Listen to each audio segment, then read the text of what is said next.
रवा नारळाचे लाडू म्हणजे साखर ही आलीच, पण आज आपण साखरच वापरणार नाहीये म्हणजे पाकाचं तर टेन्शनच नाही. जरा सुद्धा साखर न वापरता, पाक न करता आज आपण रवा नारळाचे हे लाडू केले आहेत. आपल्यापैकी बऱ्याचशा गृहिणींना पाक म्हणलं की टेन्शन येतं, पण आज आपण जरा सुद्धा पाक न करता, साखर न वापरता, तोंडात टाकताच विरघळतील असे हे रवा नारळाचे अगदी मऊ लुसलुशीत लाडू तयार केले आहेत. हे लाडू दिसताना जेवढे सुंदर दिसतात ना, तेवढेच खायला सुद्धा छान आहेत, मऊ लुसलुशीत आहेत, सोपे आहेत, अतिशय स्वादिष्ट तयार झाले आहेत. असे हे गूळ घालून तयार केलेले रवा नारळाचे लाडू पाहूयात. नमस्कार, मी प्रिया, तुमच्या सगळ्यांचं खूप खूप मनापासून स्वागत. सर्वप्रथम घरातील एखादी कुठलीही वाटी प्रमाणासाठी घ्यायची आहे. त्याच वाटीने सगळे जिन्नस मोजून घ्यायचे. 1 वाटी बारीक रवा घेतलेला आहे आणि त्याच वाटीने 1 वाटी इतकं हे साधंच रूम टेम्परेचरचं दूध घेतलेलं आहे. आणि दुधामध्ये आपल्याला रवा थोडा वेळ भिजायला घालायचा आहे. साधारण 10-12 मिनिटांमध्ये रवा चांगला फुलतो आणि बघा हे मिश्रण काहीसं असं घट्टसर होतं. आता आपल्याला पुढची तयारी म्हणजे एखादी जाड तळाची कढई घ्यायची आहे. शक्यतोवर जाड तळाचीच घ्यायची. ही मी द इंडस व्हॅली या कंपनीची ट्रायप्लायची ही कढई वापरलेली आहे. ही अतिशय जाड आहे आणि यामध्ये कुठलेही जिन्नस अजिबात करपत नाही. जर तुम्हाला घ्यायची असेल तर प्रिया किचन नावाचं कुपन कोड वापरलं तर तुम्हाला 12% डिस्काउंट सुद्धा मिळेल. आता आपल्याला ज्या वाटीने आपण रवा किंवा दूध मोजलं त्याच वाटीने अर्धी वाटी इतकं साजूक तूप घ्यायचंय. त्यामधलं सुद्धा साधारण 1 चमचाभर मी तूप शिल्लक ठेवलेलं आहे. आणि आता हे तूप आपल्याला हलकसं गरम होऊ द्यायचं आणि मग त्यामध्ये हे जो आपण भिजवलेला रवा आहे की नाही दुधामध्ये, तो घालायचा आहे. दुधामध्ये रवा भिजवल्यामुळे रव्याचा प्रत्येक कण अगदी मस्त असा फुलतो आणि आपल्याला पाक करण्याची गरज लागत नाही. किंवा बिना पाकाचे लाडू कसे खाताना दाताखाली कचकच लागतात, तसे न लागता अतिशय पेढ्याप्रमाणे असे हे मऊ लुसलुशीत आपले लाडू तयार होतात. आणि मुळात म्हणजे आपण रवा अगदी चांगला भाजणार आहोत, त्यामुळे हे लाडू अगदी 15 दिवस सुद्धा छान टिकतात. गुरुपौर्णिमेनिमित्त मी हे लाडू तयार करत आहे. आपल्या गुरूंसाठी आपण काहीतरी नैवेद्य करतोच, तर तुम्ही हे रवा नारळाचे, बिना पाकाचे आणि गुळातले लाडू नक्की तयार करून पहा. आता हा बघा, जसं मी हा रवा परतते तसं आपण घातलेलं जे तूप आहे ना, ते सगळं रव्याने शोषून घेतलं आहे आणि मिश्रण सुद्धा असं काहीसं घट्टसर दिसत आहे. आता हे रव्यातलं जे मिश्रण आहे ना, ते अगदी चांगलं असं मोकळं सुटसुटीत होईल. फक्त आपल्याला गॅस मध्यम ते मोठा ठेवायचा आहे किंवा अगदी लहान ठेवला तरीही चालेल, पण लहान ठेवला तर बराच वेळ लागेल. त्यामुळे मी मोठा ते मध्यम ठेवलेला आहे. कधी लहान केला, कधी मोठा केला, असं करून करून मी हे चांगलं असं परतून घेतलं. जसा वेळ जातो, आपण जसं हे परतत जातो ना, तसा रव्याचा रंग तर बदलतो आणि हे मिश्रण सुद्धा काहीसं घट्टसर किंवा असं कोरडं व्हायला लागतं. आणि तुम्हाला दिसत असेल की बघा, कढईच्या तळाशी कुठेही मिश्रण चिकटलं नाहीये. जरी आपण ही नॉनस्टिक कढई वापरली नाहीये तरी सुद्धा मिश्रण अजिबात चिकटलं नाही, कारण ही ट्रायप्लायची कढई आहे. तुम्हाला जर घ्यायची असेल तर प्रिया किचन नावाचं कुपन कोड वापरलं तर तुम्हाला 12% डिस्काउंट सुद्धा मिळेल. आता बघा, बऱ्यापैकी हे मिश्रण चांगलं असं सुटसुटीत झालेलं आहे.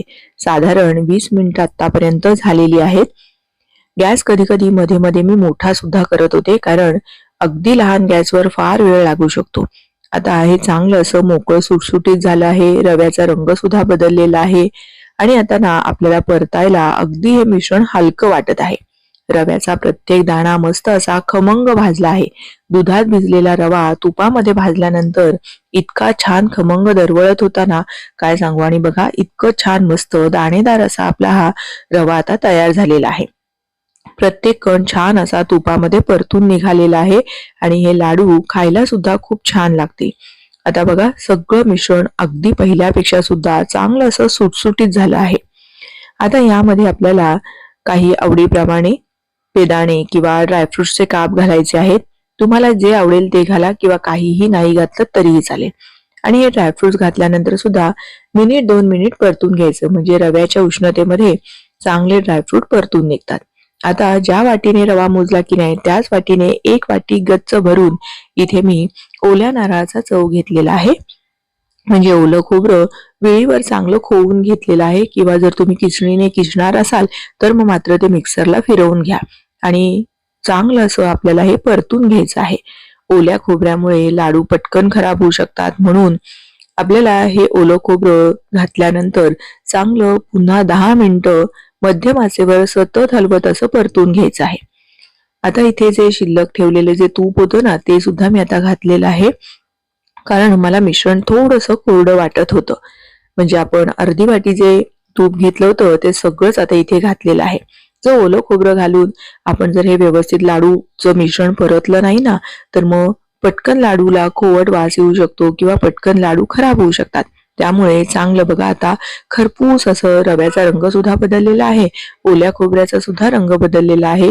मस्त असा तांबूस रंग येईपर्यंत चांगलं आपल्याला हे ओलं खोबरं आणि रव्याचं मिश्रण बघा मस्त असं गुलाबीसर रंगावरती परतून घेतलेलं आहे.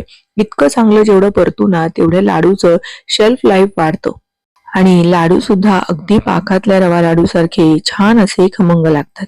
बघा, मिश्रण कुठेही कढईच्या तळाशी चिकटलं नाहीये, म्हणूनच आपल्याला चांगली अशी जाडसर तळाची कढई घ्यायची आहे.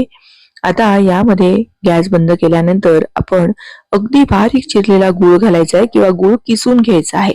आणि मी गुळाचा रंग पाहिला असेल तर अगदी असा फिक्या रंगाचा गूळ घेतलेला आहे, कारण गडद रंगाचा किंवा ऑर्गॅनिक जर गूळ घेतला ना, तर मग मात्र लाडूचा रंग काळसर येण्याची शक्यता असते.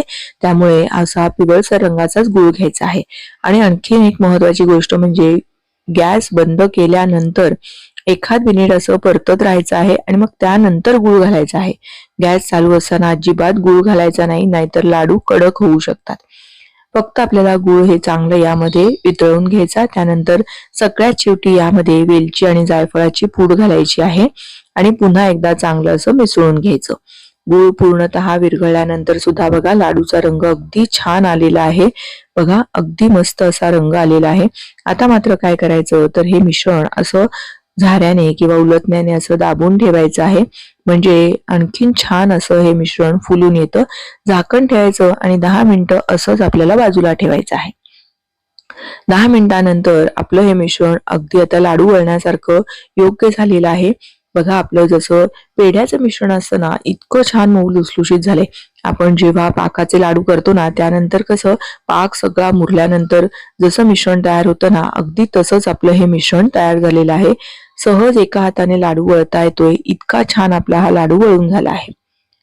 हातावर असा हा गोल गोल जर फिरवून घेतला तर लाडूला छान असा गोल आकार येतो. बघा, बघता क्षणी खावासा वाटतोय आणि मस्त असा दाणेदार आपला हा लाडू बनवून तयार झालेला आहे. पाकातले रवा नारळाचे लाडू जेव्हा बनवतो त्यावेळेस जर का पाक पुढे गेला तर मग मात्र मिश्रण असं कोरडं होतं, लाडू वळता येत नाही. पण ही जी पद्धत आपण वापरली आहे यामुळे जरा सुद्धा मिश्रण कोरडं होत नाही. पण अगदीच जर का कधी चुकूनही असं जास्तीचं तुमचं परतलं गेलं असेल आणि गुळाला चिकटपणा जर कमी असेल तर मिश्रण कोरडं वाटू शकतं. आणि जर कोरडं मिश्रण झालं असेल तर एखाद चमचा दूध घालायचं, मिश्रण पुन्हा मिक्सर मधून चांगलं असं फिरवून घ्यायचं, म्हणजे याला चांगली बाइंडिंग येते. आणि बघा, अतिशय मस्त असे अगदी शेवटचा लाडू म्हणजे अगदी छोटूसं मिश्रण उरलेलं आहे, त्याचा सुद्धा आपल्याला सहज लाडू वळता येतोय, कारण आपलं मिश्रण अगदी छान तयार झालं होतं. आपण पाक तयार केला नव्हता. गूळ घालून हे पहिल्यांदाच युट्यूबवर मी रवा नारळाचे लाडू दाखवलेले आहेत. आणि बघा, हा छोटूसा लाडू सुद्धा वळून झाला आणि कढई सुद्धा अगदी स्वच्छ आहे, जरा सुद्धा मिश्रण कढईला चिकटलं नव्हतं. असे हे रवा नारळाचे गुळातले लाडू अतिशय पौष्टिक आहेत. साखरेच्या लाडूपेक्षा गुळातल्या लाडूची चवही खूप छान लागते आणि छान असे मऊसूत तयार होतात. तुम्ही कधी गुळातले बिना पाकाचे रवा नारळाचे लाडू केले आहेत का किंवा खाल्ले आहेत का, हे मला कमेंट करून नक्की कळवा. बघा, हा लाडू अतिशय पेढ्याप्रमाणे छान असा मऊ लुसलुशीत झाला आहे. मुळात म्हणजे जरी दुधामध्ये रवा भिजवला असेल तरी सुद्धा शिऱ्यासारखे हे लाडू अजिबात लागत नाहीत. मऊ लुसलुशीत तरीही दाणेदार छान असे पाकातले रवा नारळाच्या लाडू सारखीच याची चव आहे. तुम्हाला हा आजचा व्हिडिओ कसा वाटला हे मला कमेंट करून नक्की सांगा. व्हिडिओ थोडा जरी आवडला असेल तर प्लीज एक व्हिडिओला लाईक करा, तुमच्या मैत्रिणींना नातेवाईकांना जास्तीत जास्त शेअर करा. पुन्हा लवकरच भेटूया अशाच एखाद्या छानशा आणि उपयुक्त रेसिपीसह. धन्यवाद.